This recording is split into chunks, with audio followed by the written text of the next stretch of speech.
Hare Krishna.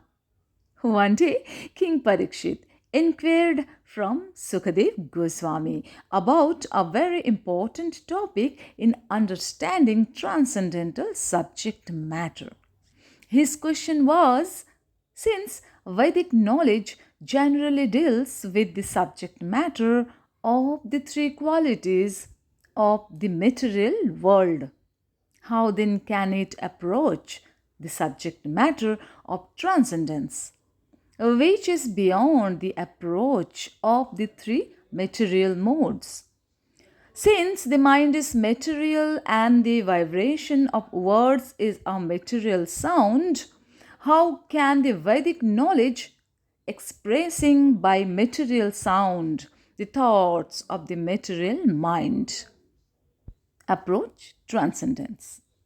Description of a subject matter necessitates describing its source of emanation, its qualities, and its activities. Actually, the purpose of King Parikshit's inquiry was to ascertain from Sukhadev Goswami whether the Vedas ultimately describe the absolute truth as impersonal or a personal. Actually, the Vedas deal with three departments of activities. One is called Karma Kanda, or activities under Vedic injunction, which gradually purify one to understand his real position. The next is Jnana Kanda, the process of understanding the absolute truth by speculative methods. And the third is Upasana Kanda, or worship of the Supreme Personality of Godhead, Upasana Kanda, and sometimes of the demigods also. The worship of the demigods recommended in the Vedas is ordered with the understanding of the demigod's relationship to the personality of Godhead. The Supreme Personality of Godhead has many parts and parcels. Some are called Lord's personal expansions, some are called the living entities.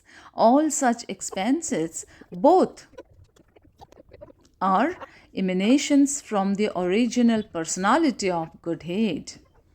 Now, in answering King Parikshit's question, Sukhadev Goswami replied that the Supreme Personality of Godhead has created the mind, senses, and the living force of the living entity for the purpose of sense gratifications and transmigration from one kind of body to another, as well as for the purpose of allowing liberation from the material conditions.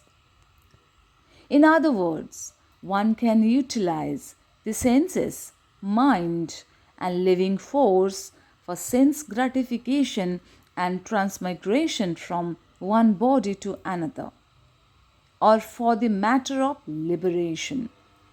The Vedic injunctions are there just to give the conditioned souls the chance for sense gratification under regulative principles, and thereby also to give them the chance for promotion to higher conditions of life.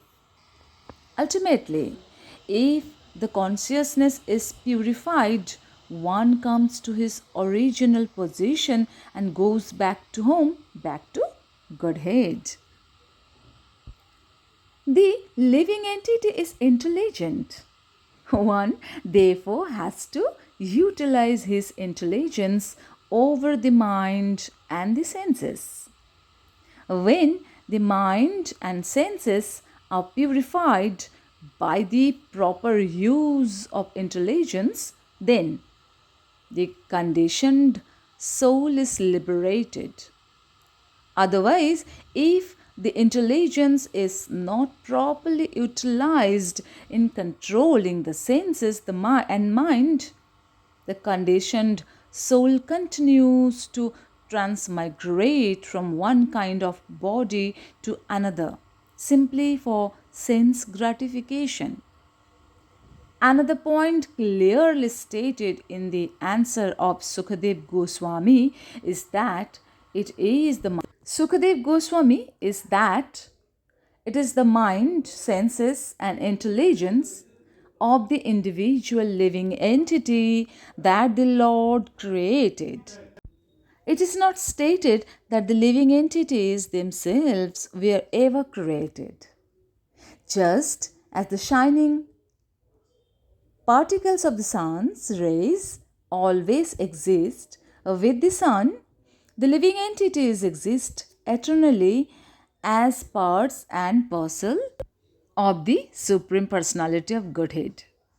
But just as the sun rays are sometimes covered by the clouds, which is created by the sun, so the conditioned souls, although eternally existing as part of the Supreme Lord, are sometimes put within the cloud of the material concept of life in the darkness of ignorance.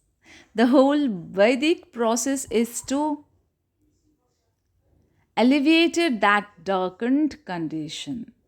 Ultimately, when the senses and mind of the conditioned being are fully purified, he comes to his original position, called Krishna consciousness, and that is liberation. In Bhagavad Gita is clearly stated that the purpose of Vedic knowledge is to understand Krishna, and that Krishna is understood by devotional service. Beginning with the process of surrender. As stated in Bhagavad Gita, that one has to think of Krishna always, one has to render loving service to Krishna always, one always has to worship and how bow down before Krishna. By this process only can one enter into the kingdom of God without any doubt.